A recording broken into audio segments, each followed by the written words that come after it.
은혜로운 우리 들꽃 찬양대 한 달에 한 번 들으니까 좋습니다. 내년에는 좀 더 우리 찬양대 찬양을 자주 들었으면 좋겠습니다.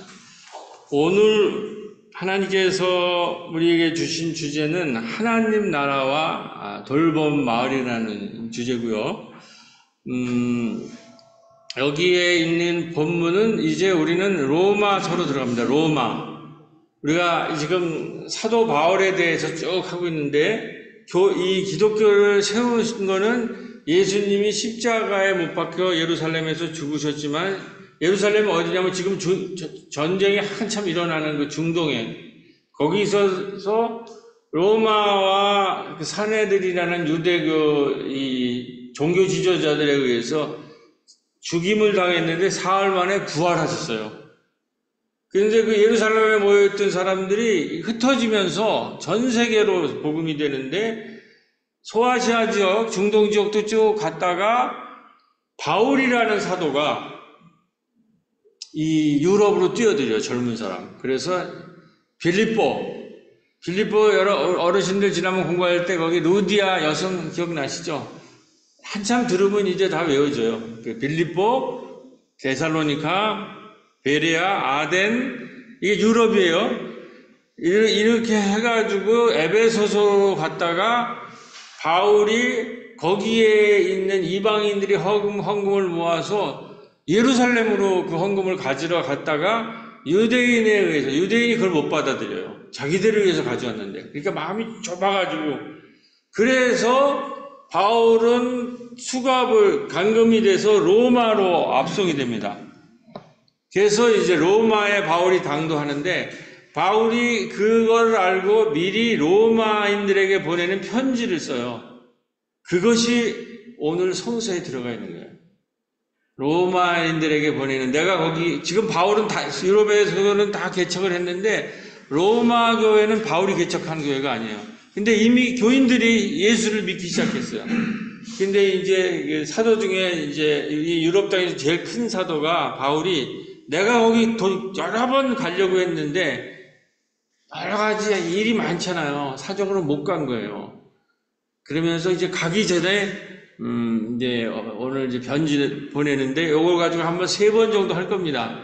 오늘 어르신들이랑 하고 다음 주에 하고 이렇게 이제 하고 나서 이제 구약해가지고 가을 추수로 들어갑니다. 이제 흐름을 그렇게 보시고 거기에 오늘 귀한 거 11장 11절 16절 17절 한번 읽겠습니다. 1장입니다. 1장 여기 나와 있으니까 다 같이 한번 읽어보겠습니다. 제가 11절 읽고 여러분들 16절 읽고 17절은 다 같이 읽겠습니다. 내가 너희 보기를 심히 원하는 것은 무슨 신령한 은사를 너희에게 나누어 주어 너희를 견고케 하려 함이니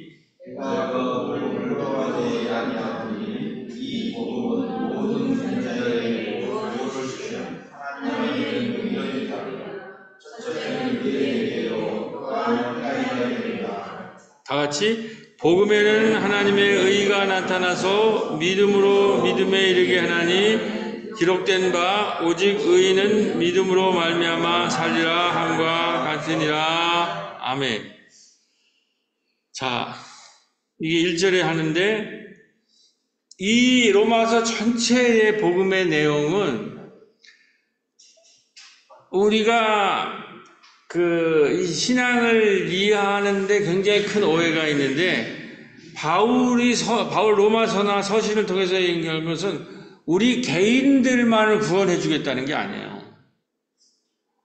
우리 한국 기독교인들은 신앙을 이렇게 배워가지고 그냥 개인 구원, 영혼 구원만 알고 있는데 지금 로마인들에게 보내는 편지의 핵심은 이 로마라는 제국이 이게 곧 무너질 거라고 본 거예요. 그리고 실질적으로 그렇게 됐어요. 근데 사람은 그 로마 제국에 살면서 그 로마 제국이 정복을 해가지고 전쟁을 일으켜가지고 굉장히 부유하고 힘이 세고 강하니까 화려하고 그러니까 그거를 부럽다고 해가지고 거기에서 사는 걸 만족해하고 거기에서 로마를 흉내내고 로마를 닮으려고 그러고 이러는 건데 바울은 그 로마가 무너질 거를 알고 새로운 공동체를 건설했는데 바로 그것이 에클레시아, 당시 말로 에클레시아, 우리말로는 교회가 된 거예요. 그래서 개인적 구원이 아니라 새로운 공동체를 만들려는 운동이에요. 그러니까 교회 다닌다라는 것은 공동체를 배우는 거예요. 공동체. 나 개인이 아니라 개인이 확장된 공동체가 무엇인가. 이거를 우리가 깨닫지 못하면 이 신앙에 아무런 의미가 없어요. 근데 그 공동체는 뭐냐면은 서로 덕을 세우고 함께 기쁨을 나누고 또 믿음을 강하게 만들어서 그래서 하나님 나라를 로마 황제가 지배하는 시대 사회가 아니라 로마 황제가 통치하는 사회가 아니라 공동체가 아니라 하나님이 통치하는 그러한 공동체를 만들려고 했던 것이 바울의 신앙의 핵심이고 그걸 가장 심오하게 요약한 것이 바로 로마인들. 왜냐하면 로마라는 도시가 로마 제국의 심장부거든요. 그 심장부에 있는 교인들한테 자기의 모든 지식과 지혜와 신앙을 총동원해서 쓴 서신이 로마인들에게 보낸 편지, 로마서. 그래서 이게 굉장히 중요해요. 그래서 중세가 부패해가지고 중세가 종교가 지배했는데 그 중세가 뭐야? 암흑기를 가져왔어요. 이 중세 기독교는 뭐야? 개인 구원해가지고 영혼 구원해가지고 헌금통에다가 동전을 넣으면 동전이 쨍그랑 소리가 나는 순간 우리 영혼이 구원된다. 이런 걸 가르쳤다고요, 교회에서. 그러니까 그 부패하고 타락을 해서 종교개혁 운동이 일어났잖아요. 독일에서. 루터라는 사람에 의해서. 그런 사람들의 종교개혁할 때 가장 많이 썼던 본문이 바로 로마서와 갈라디아서를 가지고 종교개혁을 일으켰단 말이에요. 자, 그러면 우리가 하나님 나라를 로마 제국을 섬기냐는 것이 아니라 하나님을 예배한다는 게 뭐냐?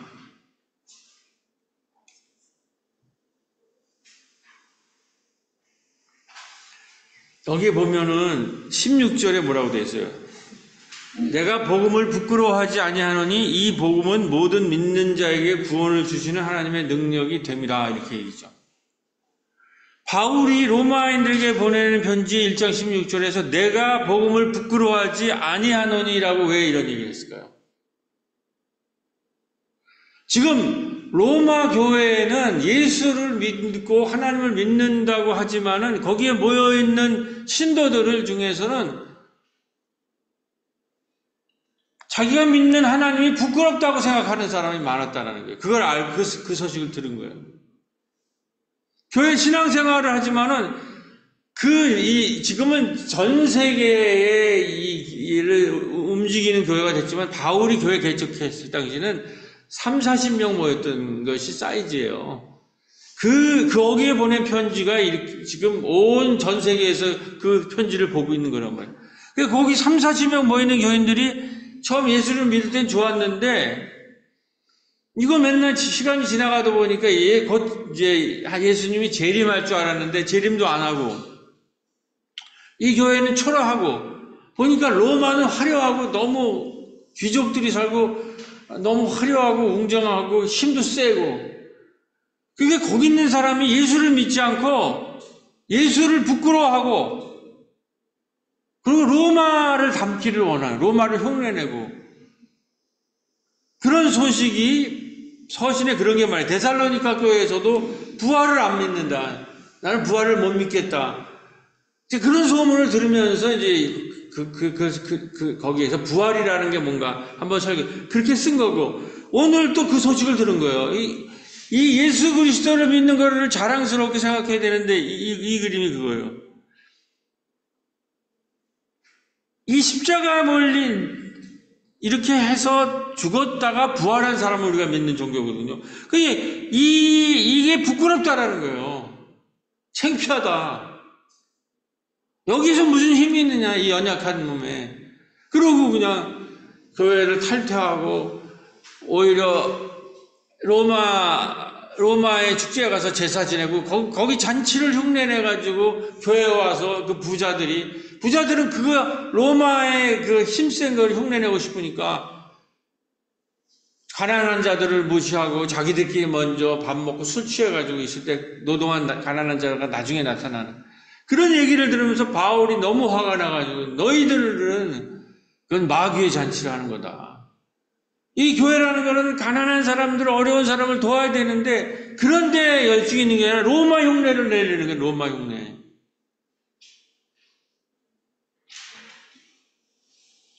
로마에서의 말씀은 우리의 마음을 두드리며 위로합니다. 나를 위해 부끄러운 십자가에 달리신 예수를 묵상하며 구원의 능력 되심을 믿음으로 바라봅니다.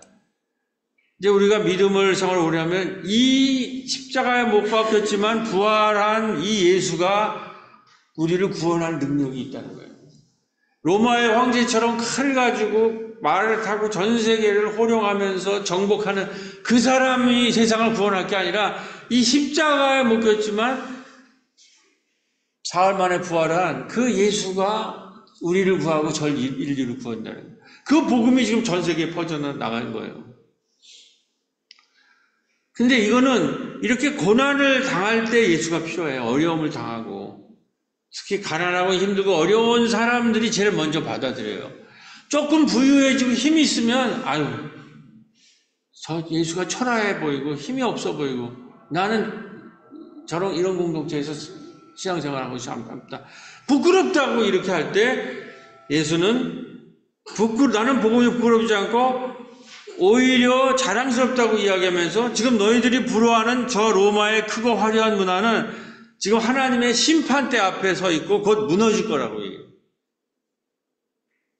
지금 우리나라 또 똑같은 지금 상황입니다. 지금 우리가 크고 화려하고 모든 우리나라 모든 사람이 강남을 지금 닮아 강남처에 사는 사람처럼 되고 싶어하고 자식들도 강남처럼 애들의 자녀처럼 교육하고 싶은데 제가 여러 번 말했죠. 강남을 정신과 의사가 정신병동이라고 그래요. 청소년 정신병자가 제일 많고 어른들도 정신병자가 그렇게 많다는 거예요. 거기 화려하고 뭔가 부도 많고 힘 있는 사람들, 가진 사람이 많이 모여 있지만 그 실체는 정신병동이라는 거예요. 여러 차례 설교했기 때문에. 그래서 18절에 이거는 그래서 앞에 부분은 심판의 얘기예요. 로마로 쓰면서 지금 바울은 한 20-30명 모여있는 여러 개의 흩어진 교회를 돌아다니면서 사역하는 그러한 당대 목회자였어요. 근데 이 로마에 대해서 로마서에 뭐라고 쓰냐면 18절 하나님의 진노가 불의로 진리를 막고 있는 사람들의 모든 경건치 않은 안음과 불의에 대하여 하늘로 쫓아 나타나니라. 하나님의 진노가 이 로마를 향해서 지금 불타고 있어요. 그래서 이 로마가 심판대에 올랐다는 거예요. 역사적으로 로마는 무너지고 기독교가 200년 후에는 기독교가 전 세계를 지배했어요. 근데 그 기독교가 중세에 또 타락을 해서 종교개혁이 일어난 거고. 그러니까 로마는 기독교에서 무너져요. 그 바울의 예언대로, 바울이 쓸 때는 로마가 한참 힘이 셌던 시기인데 하나님의 진노가 불의로 진리를 막는 사람들의 모든 경건치 않음과 불의에 대해서 하늘로 쫓아 나타나니라고 이렇게 거기다 썼던 거예요. 이걸 20세기에 와서 그 독일의 그 칼 바르타라고 하는 신학자가 이걸 가지고 주석을 해서 로마서 주석, 칼 바르트의 로마서 주석이 우리 개신교의 가장 위대한 주석이라고. 로마서가 그렇게 위대한 책이고 그 조그만 사람이 전 로마 제국이 이게 하나님의 심판대에 올랐다라는 거가 여기 나와 있는 거예요.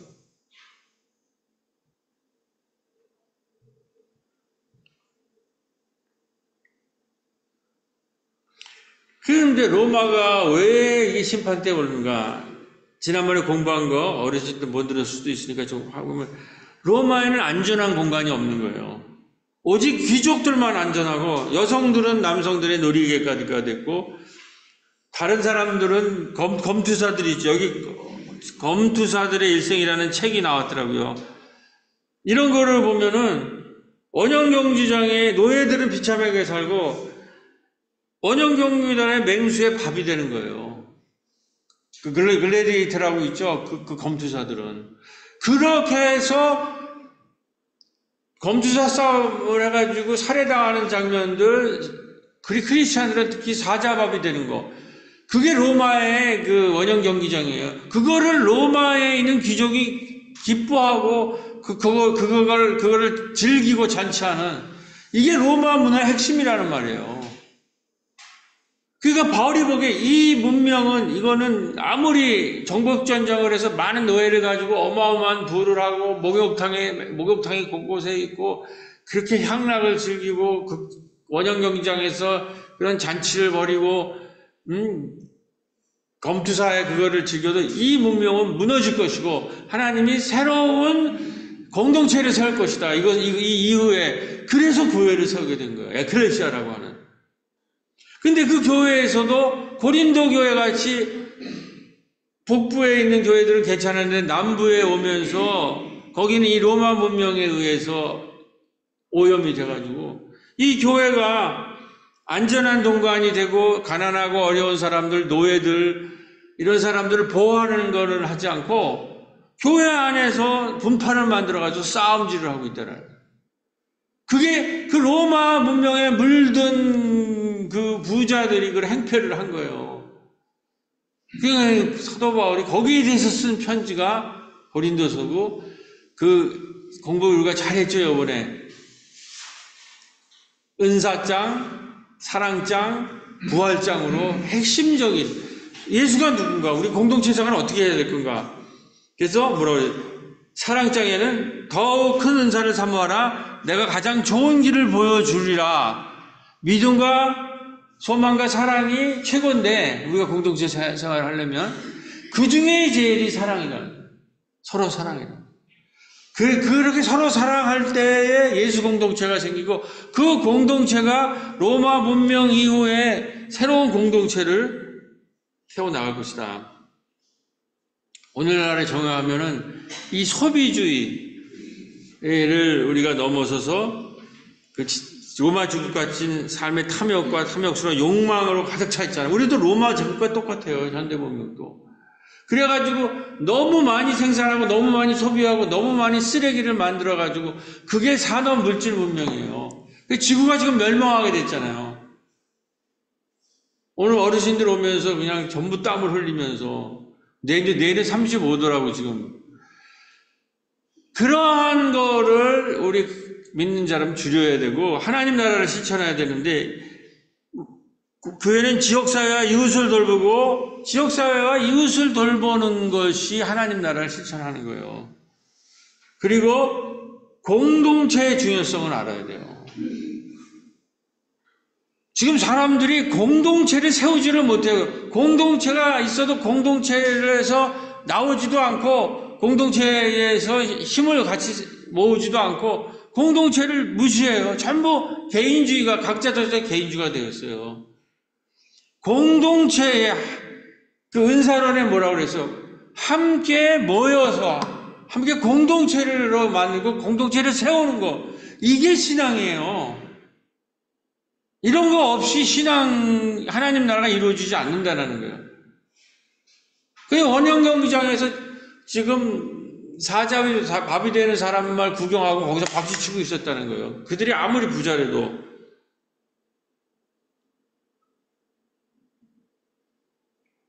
그래서 뭐라냐면, 그러므로 저희가 핑계대지 못할 것인지 심판이 임할 것이다라는 거예요. 하나님을 알지 못하고 하나님의 가르침대로 살지 않는다는 거예요. 이 로마 문명 전체가. 제가 다음 주에 이제 죄론에 대해서 설교할 텐데, 이 얘기라면 이게 이제 바울이 말하는 죄예요. 우리가 어떻게 죄에 물들어 있는가. 그래서 바울의 로마서는 로마 문명 전체의 문화, 다시 말해서 생활 습관, 요즘 말하는 라이프 스타일을 버려야 된다는 거예요. 우리가 살려면. 물질주의, 소비주의, 그리고 개인주의의 이 문화가 공동체 가치관을 흔들고 기독교의 윤리에 대해서 도전한다는 거예요. 여기에 대해서 기독교인들은 저항해야 된다는 거예요. 이 로마 문명을 좋다고 따라가는 게 아니라 거기에 대해서 저항을 해야 돼요. 하나님 나라를 세우려고 하고 저항하면서 하나님 나라의 공동체를 세워야 돼요. 그래서 세 가지를 해야 됩니다. 로마 문명의 경제 문화에서 탈퇴하라고 그러고, 로마의 사회적 불공정한 그런 사회에 대해서도 그러한 문제 제기를 하고 저항을 하고, 그러한 문명에 대해서 탈퇴하라고, 출애굽하라고 그러는 거예요. 여러분, 이제 구약에 보면은 모세라는 지도자가 있죠? 모세라는 지도자도 똑같아요. 모세라는 어떤 제국에서 탈출하라는 거예요. 애굽이라고 하는 고깃가마 제국에서 탈출하는 거예요. 근데 신학에 오면은 애굽이라는 제국이 문제가 되는 게 아니라 로마가 제국이 문제가 돼요. 그래서 로마라는 제국에서 탈출하는 운동이에요. 기독교는. 그러니까 기독교는 이 세상을 지금 지배하는 강력한 힘인 제국에 대해서 도전하는 종교예요.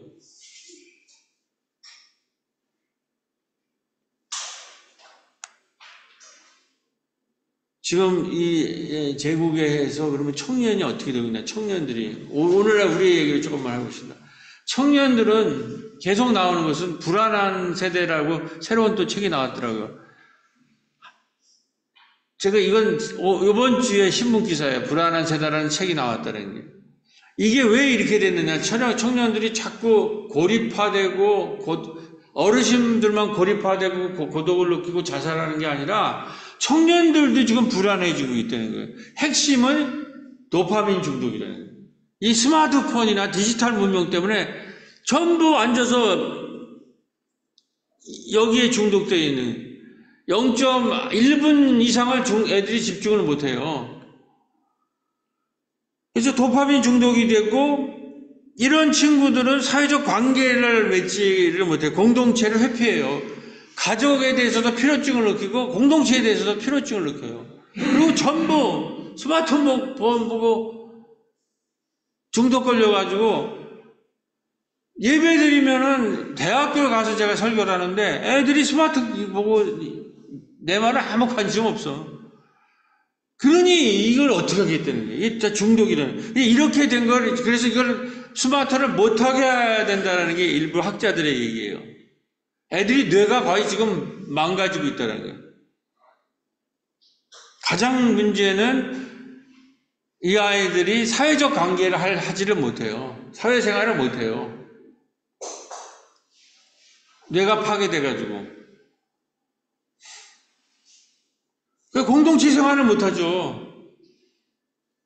그래가지고 지금 150, 전국적으로 1930년 150만 명이 심해지면 뭐예요? 히키꺼머리. 자기 방에서 안 나와요. 이게 로마 제국 이후에 현대 문명이 이러한 친구들을 가져왔고, 어르신은 여러 번 얘기했지만은 건강이 악화돼가지고 요양병원에 가잖아요. 그때 우리가 요양병원에 갈 때 무슨 기대를 가지고 가요? 아, 나는 여기에서 건강이 좋아져가지고 집으로 돌아가겠다. 거의 집으로 못 들어가. 한번 요양병원에 들어가면 거기에서 생을 마무리하는 확률이 과학적 통계들의 의사들을. 그래서 더 이상 요양병원 같은 시장에다가 어르신들을 맡겨서는 안 된다. 가족도 지금 돌보기 쉽지 않으니까. 가족들이 돌보기 쉽지 않으니까 건강해지면 못 돌보니까 그냥 시장에다가 요양소에다가 맡기는데, 거기 가면 알지 못하는 주사를 맞으면 좋다고요. 그래서 한참 맞으면 다시는 집에 못 들어간다는 거예요. 그래서 지금 나오는 돌봄 마을이라는 오늘 주제가 뭐냐? 이 청소년도 이 도파민 중독에서 해방시키고 공동체 생활을 하고 여행도 다니고 그러면서, 어르신들도 마을에서 요양사설을 해서 어르신을 격리하는 게 아니라 마을에서 돌봄 마을에서 어르신을 돌보는 그런 거를 우리가 하자라는 거예요. 공동체가 돌보자. 시장이나 국가가 어르신을 돌보지 안 되고 마을에서 어르신을 돌봐야 된다라는, 이게 지금 많은 호응을 얻고 있는 거예요. 사도 바울이 이런 공동체를, 그러니까 돌봄 마을이 오늘에 있어서는 교회가 사도 바울의 에클레시아고 꿈이고, 그걸 조금 확대하면은 돌봄 마을이 되는 거예요. 근데 여기에 일부 기독교인들이나 지자체가 지금 크게 호응을 해갖고 그 운동이 지금 막 벌어지고 있는 그 장면을 제가 좀 이제 말씀 곧 드리겠습니다. 교인들은 어떻게 되냐? 교인들은 이제 이게 똑같은 플로팅 교인이라는 사람이 등장해서 한번 설교를 했지만, 플로팅 교인이나 그 다음에 OTT 교인. OTT는 그 넷플릭스에서 여러 가지 설교보는, 이게 이제 그 플로팅 교인의 이제 이게 이런 거예요. 이렇게 자유롭게 떠돌지만은 이렇게 공중이나 물에 떠다니는 사람들인데 자유는 있죠. 그러나 이 자유가 뭐냐면은 자유롭지만 주님 안에 붙들려 있지 않으면 거센 세상의 파도에 휩들려 무너진다는 거죠. 그래서 요한복음에서 나를 떠나서는 너희가 아무것도 할 수 없습니다. 이런 말씀이 있다는 거예요. 현대인들은 공동체를 무시해요. 나 개인이 편하고 자유롭게 살고 싶은 거야. 그거 인정을 해요.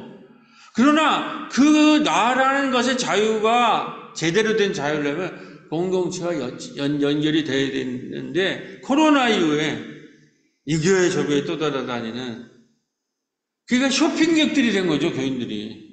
이게 완전히 지금 교회 문제예요.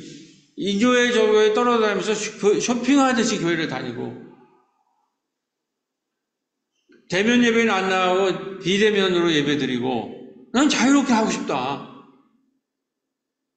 공동체 생활 같은 거 필요 없어. 그냥 자기 자유롭게 그런 게 주어졌으니까, 그런 디지털 문명을 통해서 이런 것들이 탄생한다는 거죠.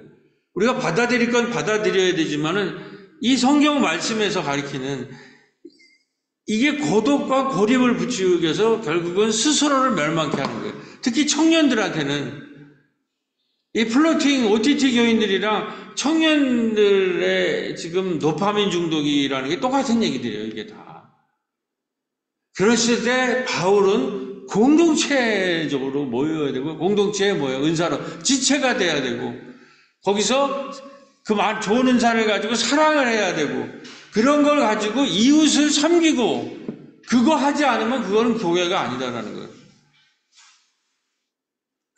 그동안 교회들은 자기들끼리만 이웃 섬기는 관심 없었어요. 근데 자기들끼리만 모이는 것도 안 되는 거예요, 지금 교회가.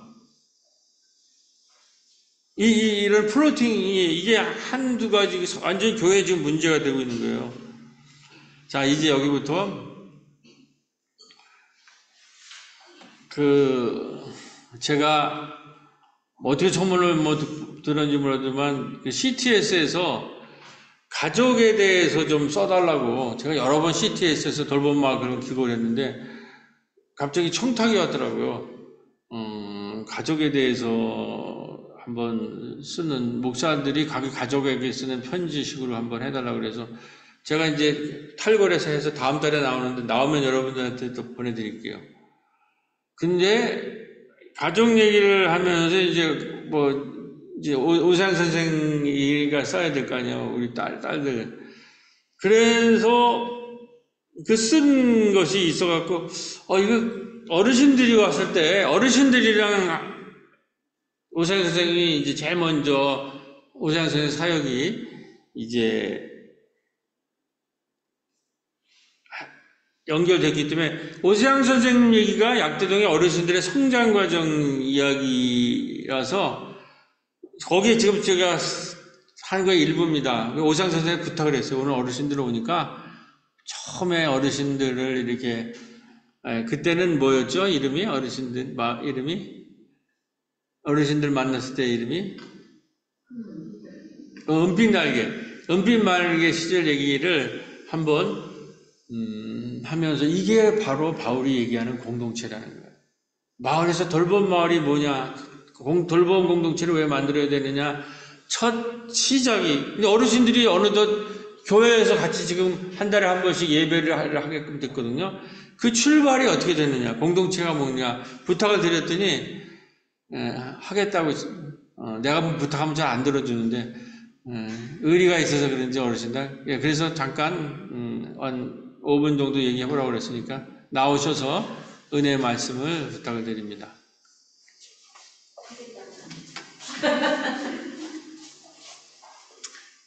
네.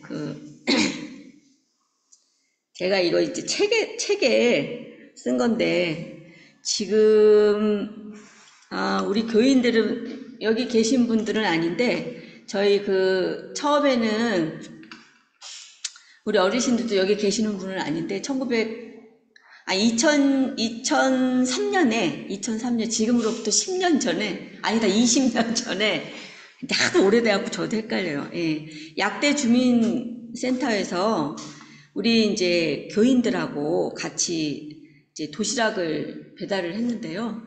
그때는 꼭 특별히 집에 쌀이 없는 어르신들이 아니라 그냥 혼자 살고 혼자 밥 해 먹기 싫으니까. 그래서 이제 도시락 배달을 했는데, 그때 한 30, 40 가정을 이제 하기 시작했습니다. 근데 도시락 배달을 하면서 이제 가서 이제 도시락만 드리고 나오는 게 아니라 이제 수다를 또 떨어야 되잖아요.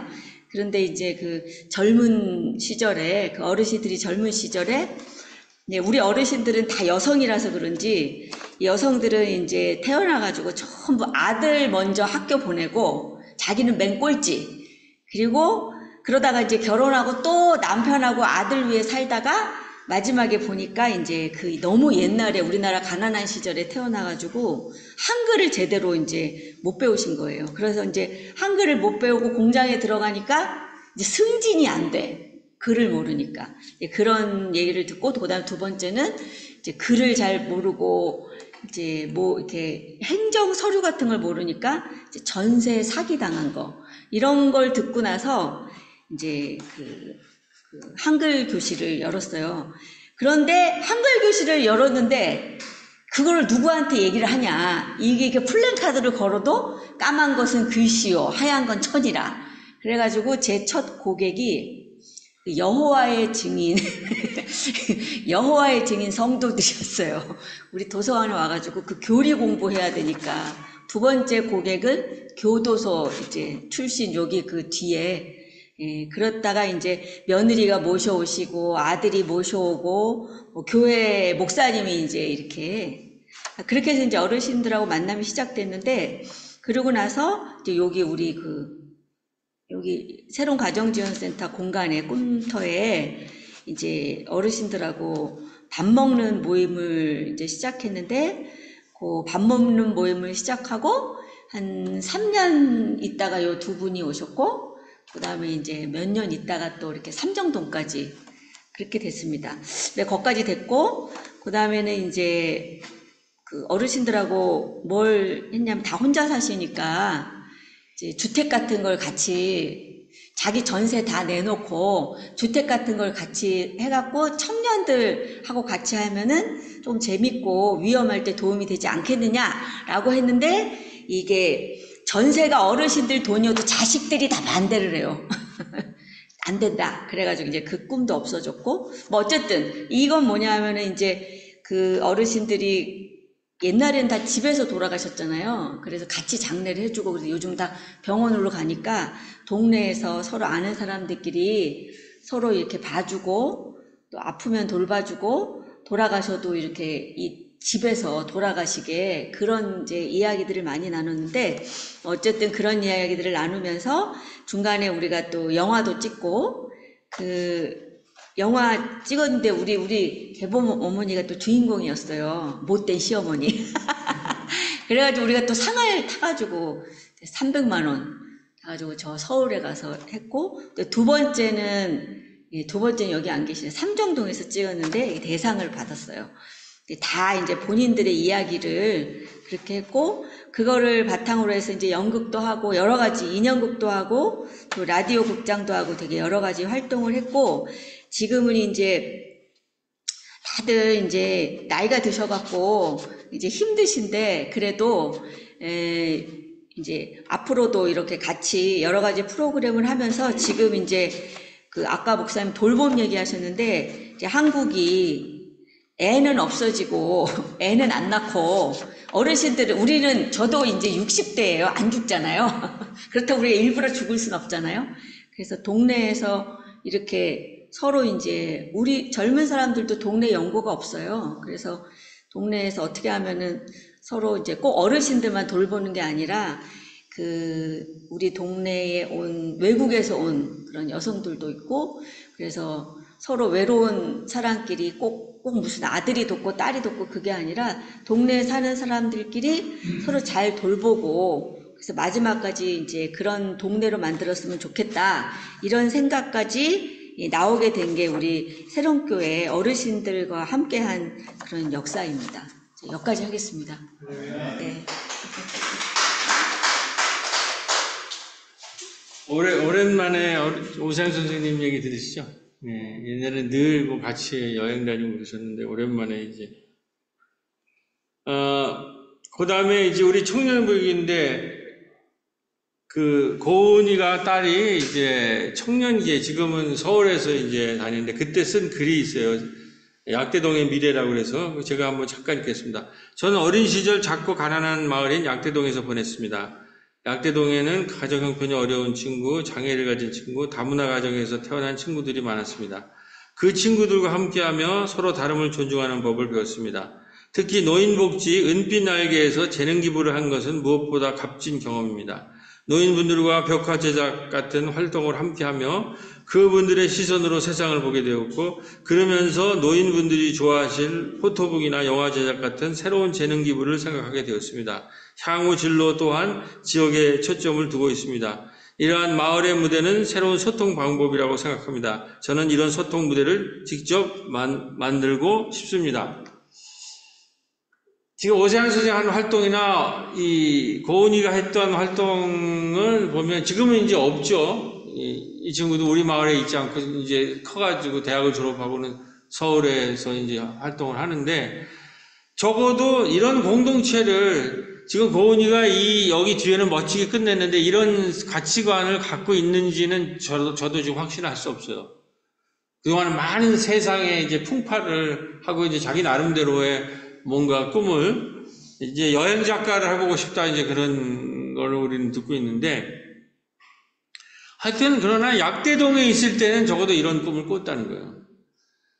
그래서 제가 다시 오늘의 이 로마서를 읽으면서 이 청년들이 이런 것들을 이제 가져야 된다. 돌봄 마을, 어르신들뿐만 아니라 청년들도 이런 가치, 그 부모들도 제일 큰 문제가 부모가 가치관이 없어요. 공동체에 대한 제대로 된 크리스찬이라도.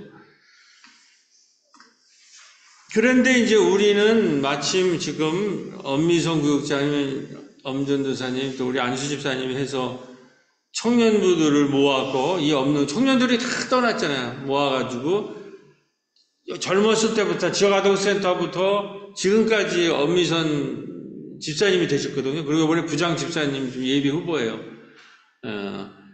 이런 분이 이번에 수락을 해서 아이들이 지금 뭐 전부 여기에 도파민 중독과에서 SNS만 켜고 사람과의 관계나 사회적 관계나 공동체 관계를 전혀 할 수 없는 이런 상태에 있는 애들의 가장 좋은 치료책이 독일에서는 여행학교예요. 우리가 마을에 있으니까 마을 여행학교를 세우자라는 걸로 했고, 또 우리 교회의 어른들이 그 아이들을 하기 위한 예산 누가 헌금을 했어요. 여러 가지 어려움은 있지만 하나님께서 이렇게 역사를 하잖아요. 이런 걸 희망을 갖고 기회가 있건 없건 때가 좋건 안 좋건 우리는 하나님을 믿고 하나님 나라를 향해서 나가야 된다는 거죠. 지금 시간이 없어서 직접 엄전도사님 들었으면 좋겠는데 앞에서 제가 또 시간 조정을 못해서 이제 빨리 끝내야 돼서 하여튼 9월에 보고를 할 겁니다. 엄전도사님이랑 저랑 나눈 내용들입니다. 자, 그럼 하나님 나라를 어떻게 살아가나? 이 세상은 이렇게 심판 안에 있고, 이렇게 뭐 청년들은 중독에 있고, 어르신들은 좀 요양소에 한번 들어가면 다시는 마을로 나올 수가 없고, 공동체는 다 깨지고 있는 데서 바울이 하는 하나님 나라는 뭔가? 이 하나님 나라 공동체를 어떻게 세울 것인가? 우리 마을에서, 우리를 어떻게 볼지 몰라도 우리 마을에서 이게 굉장히 모범이다 그래갖고 부천시에서 와서 강의를 해달라고 그래요. 돌봄 마을에 대해서. 그래서 시대 돌봄 마을을 지난주에 금요일 날 하고 왔습니다. 그리고 그 전에 영성 마을에서 우리도 여기서 봉사자교육 하는 데서 얘기해달라고 그래서 강의를 했더니 여기 마을에 오고 싶다고 그래가지고 이분들이 왔어요. 이분들이 와서 지금처럼 제가 맨날 설교하는 얘기, 마을 돌봄의 약대동 교인간의 이웃을 돕는 돌봄 활동의 협력 모델을 구축한 것이다. 우리 그 동영상 본 거 설교 때. 그 다음에 지역아동센터는 여러 모양으로 도움과 돌봄이 필요한 아이들이 이용하는 시설입니다. 이런 우리 마을에서 하는 지역아동센터 얘기도 하고, 우리 어르신들도 이제 여기 약대 마을에 건강하고 활기찬 노후 생활을 보내시는 어르신들이 더 건강하게 잘 보내실 수 있지 않을까 생각합니다. 그러니까 약대동 마을에 우리 어르신들의 얘기가 우리 마을에 그치지 않는다는 거죠. 지금 전국적으로 돌봄 마을로 가야 된다고 그러고 여기는 24명이나 데려왔더라고요.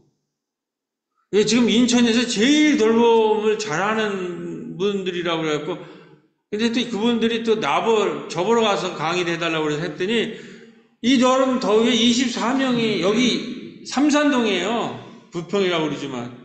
우리도 언제 한번 좀 가야 될 편인데, 그리고 이제 도서관에 갔더니 이렇게 오사서가 이제 종교적 색채를 앞세우지 않고 지역의 도서관이라든지 지역 아동센터라든지 이런 기관들에서 활동을 가족과 지역 분들이 함께 할 수 있는 그런 공간을 만들고 그리고 그 안에서 같이 성장할 수 이런 얘기라니 얼마나 이게 은혜가 되냐 말이에요. 그래서 그리고 이제 통합돌봄 얘기 이게 다 듣고 간 거예요. 그리고 이제 이렇게 이분들이 오는 것은 지금 마을 여행이라고 하는 거예요. 우리 청년들이 하려는 것은 이제는 마을을 여행하는 시대가 됐는데 이미 약대동은 여행을 하러 오잖아요. 경기도에 있는 분들이 해서 지금 6군데 우리 오면 탐방하는 공간이 있어요. 1층에 세대 공간, 저 꿈터에 있는 옥상에 있는 영화제 전시 공간, 추어탕. 이 추어탕은 제가 경기도에 소개해줬더니 경기도에 이게 보도가 돼가지고 저만 가면은 특별 서비스가 나와요. 그러더니 언제 뭐 반찬인가 뭔가를 해서 보내겠다고 또 그러시더라고요. 그래서 아마 정수영 집사님이 가고 언젠가는 가서 우리가 냉콩국수를 한번 먹어야 되지 않을까, 어르신들과. 하여튼 뭐 이런 제가 생각한 게 아니라 막 그런 일들이 이렇게 벌어지는 거예요. 그다음에 지역아동센터가 있고 가족도서관이 있고 또 온전한 기쁨 사회봉사재단 이 사례도 굉장히 중요하더라고요. 이따가 이제 그 나오는데요. 어제 우리 종교인 연합회 세미나에 안수 집사님들과 장로님, 저 목회자 이렇게 갔는데 약대동 팀이 여기 온전한 기쁨을 조영만 이사가 보고를 했는데 다들 좋아하고 놀래더라고요. 하여튼 경기도 마을 여행이 되다 이렇게 사람들이 오고 있고 그래서 이 제국의 이 게임의 룰을 넘어서 하나님 나라의 이야기와 스타일을 만들어 나가야 돼요. 마을은 뭐가 있냐면은 이 이야기가 중요해요. 스토리텔링.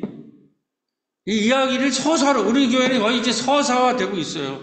그리고 우리만의 스타일, 강남 스타일 한번 하시잖아요. 강남 스타일이 아니라 약대동 스타일의 그 라이프 스타일이 나와야 돼요. 약대동 하면은 어떤 데다라고 하는 것들. 근데 오늘 말씀드린 거 오생선생 왜 초대했냐면 어르신들이 이 이야기의 핵심 중에 하나예요. 우리가 제일 어려웠을 때 코로나 끝나고 나서 교인들도 안 모이고 이럴 때 이거를 뚫은 게 어르신들이 7, 8명 예배에 참여하면서부터 우리가 한 달에 한 번은 지금 이렇게 모이잖아요. 교인들도 교회 잘 안 와요. 공동체 의식이 없단 말이에요. 그리고 뭐라고 그럴 수도 없어요. 지금 시대가 그런데. 근데 그거를 하나님이 어르신을 보내주셔서 뚫으시더라고요. 그게 우리의 약대동 스타일이에요. 근데 이게 우리 마을만의 문제가 아니라 영성마을, 삼산동에서도 오고 지금 CBS에서도 보고하고 그래서 이제 그거를 가서 얘기하는 거예요. 우리의 하나님 나라 이야기야 우리의 얘기들 다 좋아한단 말이에요. 그래서 그 희년 지속협 마을대학에서 제가 강의한 다음에 10시에 3시에 희년상생 사회적 연대 경제 네트워크 했는데 여기 이제 우리와 같이 이러한 마을 돌봄 마을을 하는 어른들이 다 모였단 말이에요. 근데 우리 약대동에서는 아까 말했듯이 목사인 제가 갖고 안수집사 2명이 오셨고 그 다음에 이 전체를 이끄는 사람이 우리랑 같이 하는 약대 감리교회 장로님이에요. 임종환 장로는 아시죠? 임종환 의사. 그분이 이 모임을 이끄세요. 그런데 이 희년 온누리 이 조영만 이사가 하는 게 이름이 뭐죠? 온전한 기쁨 이 보고를 할 때 많은 사람들이 굉장히 좋아하고 약대동 그런 소리가 나더라고요. 자, 그리고 이제 다 끝이에요. 임종환 교수님 이런 흐름에서 공무원들이랑 만났는데 이런 말씀을 했어요. 약대동을 주목하여 평생교육의 신바람 어르신 마을 돌봄 반창봉사, 마을 환경개선, 마을 장례위원회, 일상돌봄센터, 상생돌봄위원회 등 이미 약대 마을에서는 다양한 형태의 마을 돌봄, 서로 돌봄의 사례가 있다며 약대동을 시범사업지구로 지정 운영할 것을 시에다가 제안했어요. 이게 지금 신문 기사 제가 가지고 온 거예요. 이게 신문으로 보도가 된 거예요. 이 예산을 지금 시에서 검토하러 올라가서 어떻게 될지는 몰라요. 이걸 받아들일지. 하여튼 이런 식으로 이게 되든 안 되든 우리가 하려는 건 뭐예요? 하나님 나라의 이야기와 우리의 신앙의 스타일을 만들어 나가요. 그걸 요약하면 이제는 돌봄 마을이라는 거죠. 돌봄 마을. 자, 이제 결론이에요. 이제 우리가 가을에 안식을 하고 휴가도 가고, 오늘도 많은 교인들이 휴가를 아마 갔을 텐데, 우리 라이프 스타일 중에서 이렇게 마을 일만 하는 게 아니라 안식이 필요합니다. 신앙에서는 안식. 이야기가 있고 공동체 역할이 있고 상호 돌봄이라는 역할이 있고 이야기와 잔치가 있어야 되고 안식이 있어야 돼요. 쉼이. 그런데 이것은 다 공동체와 자연과 더불어 하는 안식을 추천해드리고, 그리고 우리가 은사를 선물로 주신다고 그랬잖아요. 우리가 공동체 생활할 때 반드시 하나님은 선물로 공동체를 섬길 수 있는 은사들을 줘요. 가르치는 은사, 돌보는 은사, 섬기는 은사, 방언의 은사, 예언의 은사 이런 걸 준단 말이에요. 그 얼마나 좋은 선물이에요. 그런데 우리 어르신들에게 이제 제가 이게 마지막 선물을 하나 준비를 했습니다. 이제 더위가 하는데 곧 9월 되면 이제 선선해지잖아요. 그러면 우리가 작년에 벌써 이런 거 있죠. 가을 돌봄 마실 여행. 그래서 이게 다 어르신들이 한 거잖아요, 같이. 이거 이제 준비팀들의 권사님 모시고 여기 식탁에 앉아서 음식 준비, 식사하고 음식하고, 아마 추수감사절이든지 요 공동예배 때 가을에 또 우리가 마시를 또 우리가 찾아봐야 될 부분들은 어르신 좀 못나 한 부분 찾아가고 우리는 또 모여서 이렇게 좌담회도 하고 이러한 거를 준비하고 있는데 저 빨간 거 같이 다 읽고 오늘 제 말씀을 마치도록 하겠습니다. 마을 마시를 통해서 다 같이 마을 마시를 통해 이웃에게 따뜻한 위로와 격려를 전하고 함께 하나님의 사랑을 나누는 시간을 가질 수 있기를 바랍니다. 할렐루야. 이런 상상으로 여러분들이 무도에 이겨나가시기 바랍니다.